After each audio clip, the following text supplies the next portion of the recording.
Hey, I'm INGRISANI. Relax. This is going to be a mixed video of you. You're probably the most interesting person left in that now communist hellhole called Browning. You know, you were conclusively regarded by everybody I knew in Browning when I was there as an asshole. Though I always felt there was something more to that. Because although you are an asshole, there was something definitely redeemable about you. There are actually a few things, besides the fact that you were clearly intelligent and you enjoyed your subject. Your assholeness, which consisted of this incredibly pompous, intractable, authoritarian, righteous browbeater, which far too often manifested itself in, here are some very real examples. Once you put me on detention for arriving like 20 minutes late for class because I came back from a doctor's appointment because I had to check if I had an ulcer, which I actually did at 15 years old. I just walked in because I thought, assuredly, there's nothing wrong with this. I just came back from the doctor's office. Yet you gave me some bullshit. And at the end of your extremely reprehensible bullshit, you made this ridiculous point that you were honoring my choice to go to the doctor's office to get my ulcer checked instead of coming to your class. And that choice was honored by me getting detention. That's unbelievable. I mean, how much of an asshole can one be? Really, Mitch? How much of an asshole can one be to do that to a kid? And it's not the only example, of course. I remember it was field day, but it was very damp, and there was a 98% chance that field day was going to be canceled, yet most of us came in not in our coats and ties, but in casual clothes, jeans, and t-shirts, and you browbeat us saying that because us students could have very reasonably concluded that there would be no field day that day, we should have come in coats and ties, yet we took advantage of the system, and thus we were morally guilty. That is awful. You are an awful person for doing that to us. Of course, we're going to come in our jeans and t-shirts, and there's nothing wrong with that. One day out of the year, we try to have field day, and we don't have it. So the minimum consolation we get is arriving in jeans and t-shirts. We're good kids. We work hard year in, year out, and you have to browbeat us with that. Where do you get off, man? This is not some latent adolescent triumph that I've been holding on to and I can show my friends in some juvenile, immature way. I'm not coming at you from this. I'm coming at you as a man. Where do you get off treating children that way? And you wonder why invariably everyone hated you. Which is sad. Not because you're a terrible person or anything. You're actually not. It's sad for the opposite reason. Because you had a chance to do us all a lot better. Because you had the intelligence. And you had the psychological depth to be a worthy role model. It is true that, I don't know if you remember these names, Reed McLean wore a dinner jacket. He was like cut here and then he like yelled at him for that. You don't have to be that way. People get away with things, or at least say you know better than to dress that way. But no, you have to come from this attitude of kids are terrible. Kids are not terrible. I'm a professional teacher. I know how to teach, and my kids love me, and I teach them well. You don't have to be an asshole. You do have to be stern, but you absolutely need not be an asshole. And I don't know in the last 25 years if you changed. You probably haven't. As a matter of fact, that reminds me of something else. You and I were on the subway when I was teaching chess in New York City. And you, in a certain way of initiating me from student to a somewhat colleague level, of course, you're 20 years older and you deserve all that. But you know what I'm saying. You commented to me how pathetic it was that some student obviously plagiarized something when all he had to do was just write the piece and it would have taken a somewhat equal amount of time. And then you proceeded to talk about the decay in our school systems, et cetera, et cetera, et cetera, on your high horse. That's not the correct thing to say.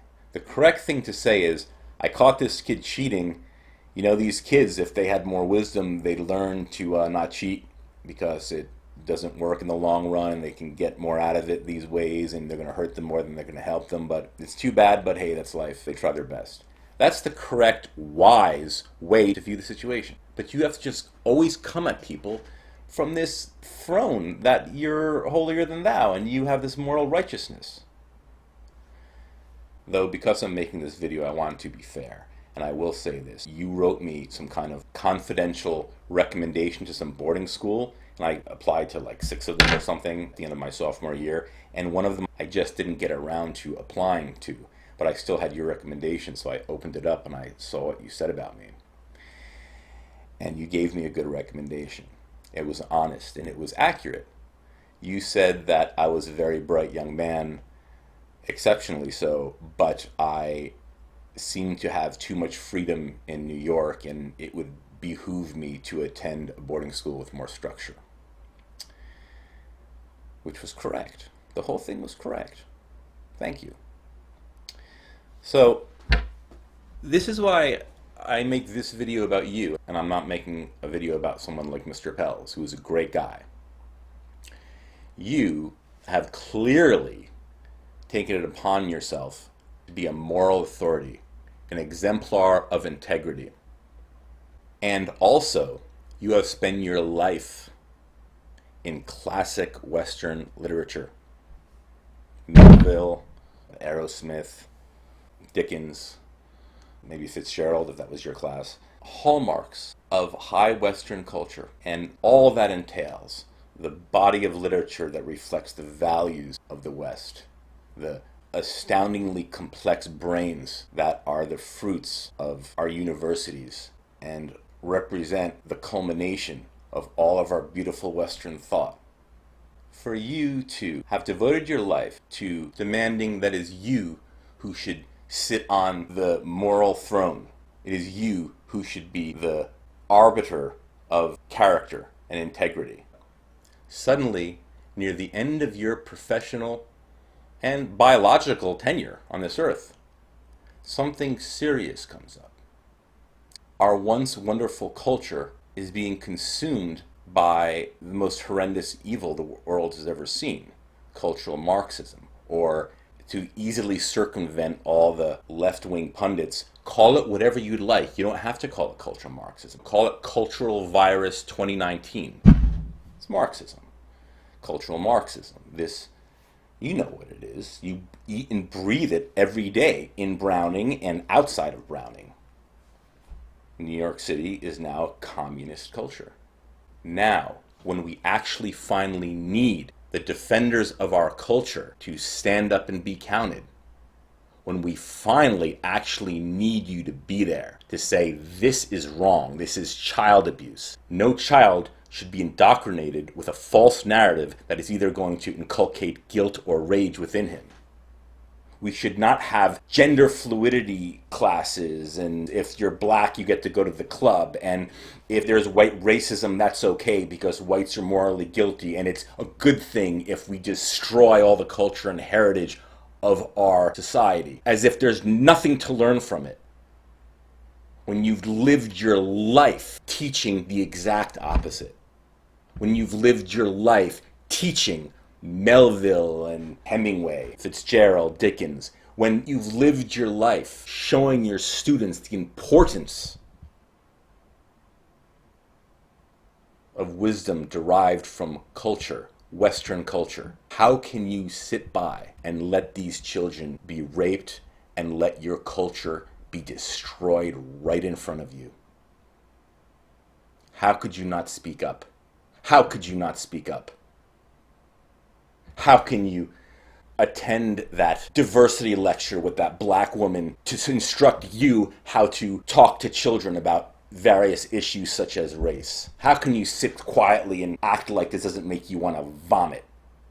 Why didn't you stand up and say, this is all a lie, this is all a joke? I am the esteemed head of the faculty. I've been here for 40 years, and I know from which I speak. What are you scared of? You're scared of getting fired? Don't you have tenure or something? You're scared of getting fired anyway? 45 years has not given you some kind of bank account to retire with? You're going to be dead maybe tomorrow, maybe in at most, how much do you have? 20 years at most? Who cares anyway? Who cares anyway? Or have you still not figured out that death is an illusion at your age? Or do you care so much about these morons, what they think of you? These idiots, these zombies.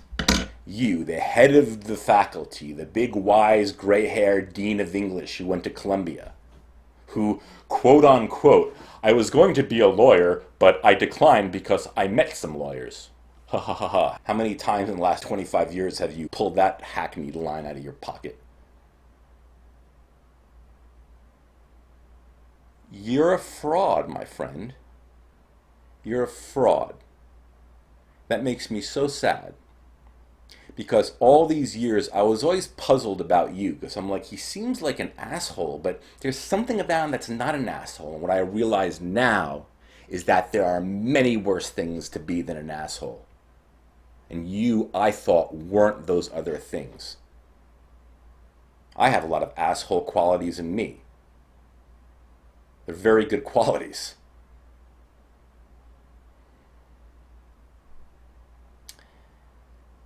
And now look at you, man.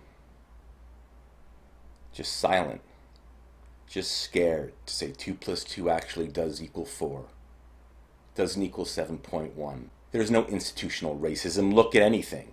We have black females preaching there's no institutional racism. We have black males preaching it. We have everybody's preaching it. They just have balls. They have courage. They have conviction. They have integrity. Integrity, Mitch.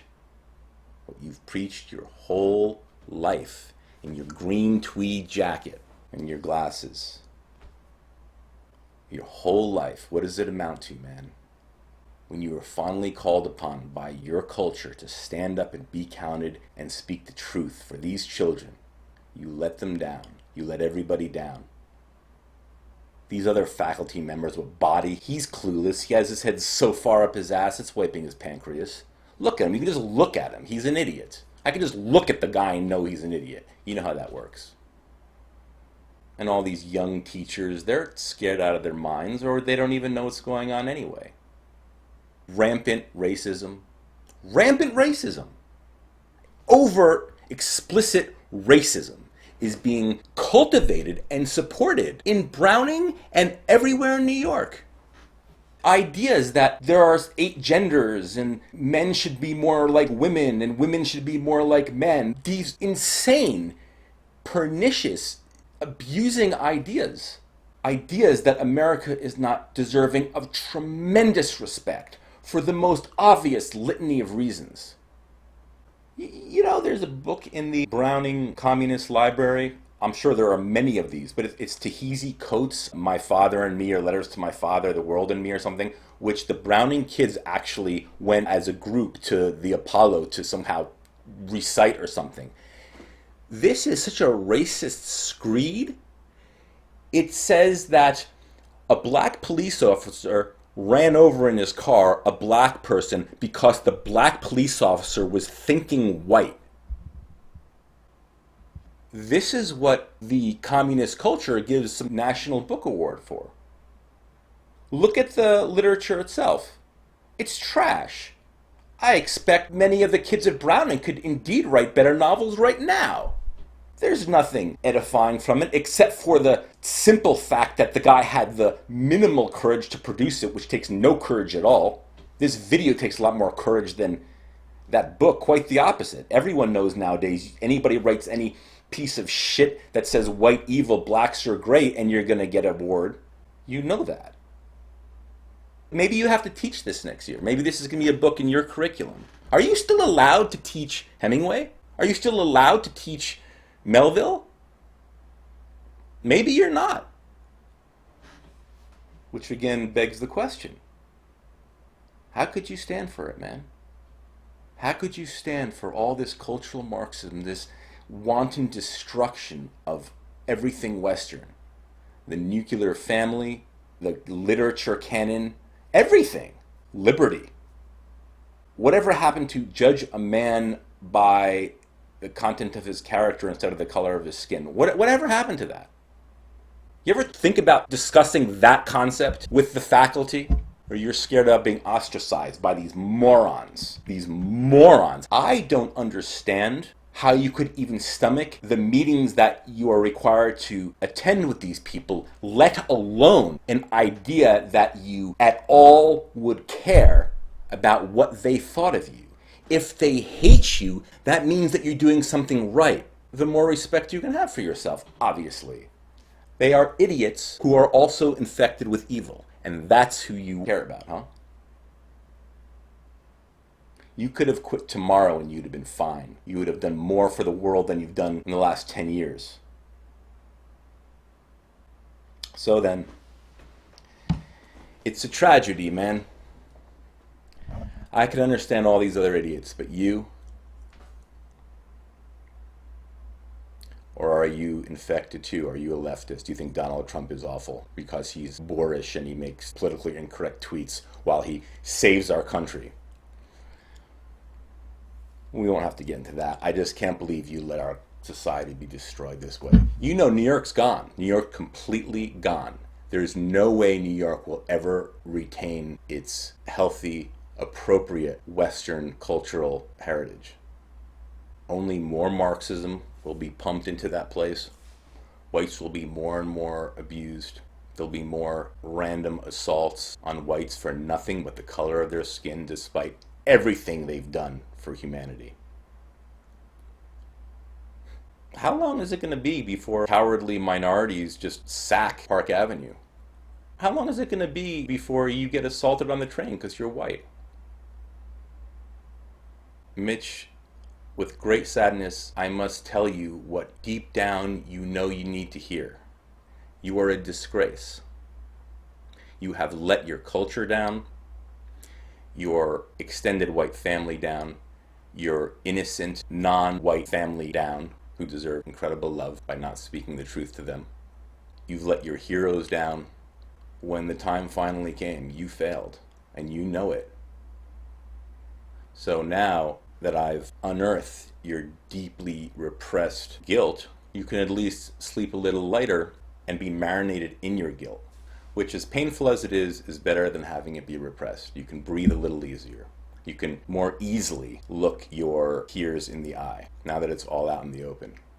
Never again are you allowed to talk down to a Browning student for violating the dress code, or for being 4 minutes late, or for arriving 20 minutes late because he went to get his ulcer checked at the doctor's office, or because he came to field day in jeans even though it was raining. You no longer have the moral authority to do any of that.